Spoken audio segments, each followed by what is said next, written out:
Paying attention to the body is a really fascinating experiment. Um, Yesterday, I noticed that, so I had decided that I wanted to do this experiment, but I had already agreed with my partner that he was going to make me it's kind of like a peanut butter mocha that we like to do. I don't drink caffeine very often, but this has become something that over the winter we've really been enjoying, and I've noticed it in other moments, but I was more acutely aware of it that yesterday I was kind of like, well, maybe my body doesn't want that, but I said, yeah, let's just make it anyway. And while I was drinking it, I was really enjoying it. Like I was, that's one of the things that has become very clear to me in this experiment, and it's only day 2 of 10, is how important it is to be present to the things that I really fully believe that I enjoy.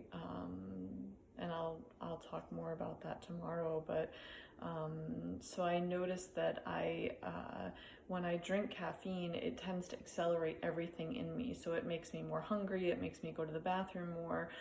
Overall, the experience of tasting it is incredibly pleasurable, but one piece of all of this that I'm understanding more is that, particularly relating to food and what I'm consuming, is that it's not only about whether I'm finding pleasure and enjoying the flavor. It's also like, is my stomach finding pleasure in digesting this? Are my intestines finding pleasure in, finishing that digestion? Is the whole process actually pleasurable? And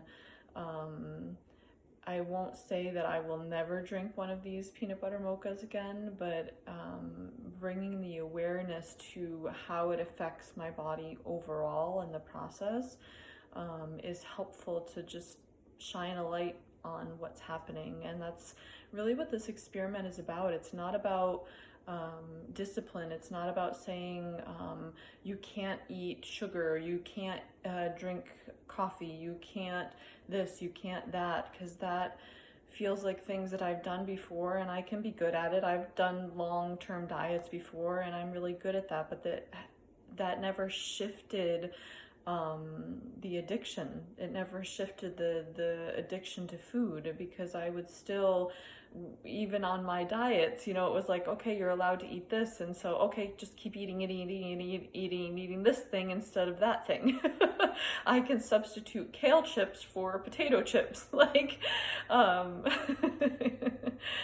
so that was one thing that I wanted to be really clear about on this experiment, that I'm not restricting anything. I'm just bringing really, really a clear intention and presencing body awareness. What is it that actually makes my body purr? And two of the big things that I understood this morning is the power of intention and the power of ritual. I think even just by setting the intention to do this experiment for 10 days, that already shifted something in me. It already made me more aware to what's happening, and it gave me more of like a focus, like, okay, I'm really focused on noticing what it is that makes my body purr. So I feel like intention is an incredibly important thing to bring our worlds from like trying to do a million things to like focus. I'm focused right now on what is it that's making my body purr? What is it that actually is making my body feel pleasurable right now? And then the ritual piece of it seems to be an important continual follow-up to the initial intention. So the initial intention was what I sent at the beginning of yesterday. And then I've discovered that ritual. So a friend of mine lent me a drum. It's divine. It's a buffalo skin drum, and I love the sound of it. And so I've been getting up in the mornings, and when I get out of bed, I just, I do some drumming and movement and chanting, and And then I follow that up while I'm drumming, after I just do some do some chanting of what wants to come through me at that moment, to kind of bring myself into a very present space. I start using my words to invite help from guides, from angels, archangels, masters, etheric beings, high vibrational light beings. I invite elementals to help me in this process of focus, and to help me in this process of healing my stomach. And this morning, what was coming through me while I was doing this kind of song like chanting with the drumming and the movement in my body was just the power of attention and intention, really to heal, for me to create, rather than telling my body, I have to get better, stomach, you have to heal, like, focusing on a linear. I was really inviting in creating a relationship, creating a more intimate relationship between my stomach and my heart, between my stomach and my brain, between my stomach and my other digestive organs. And that felt really, really powerful also. So this intention and ritual, there seems to be something really powerful in that.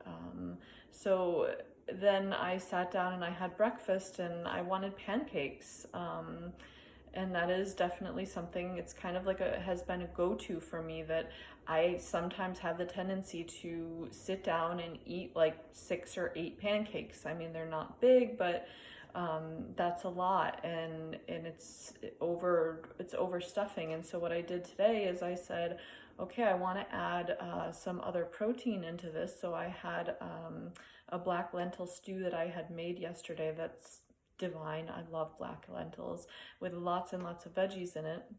And so I started, and I had a small bowl of that first, so as not to stuff myself.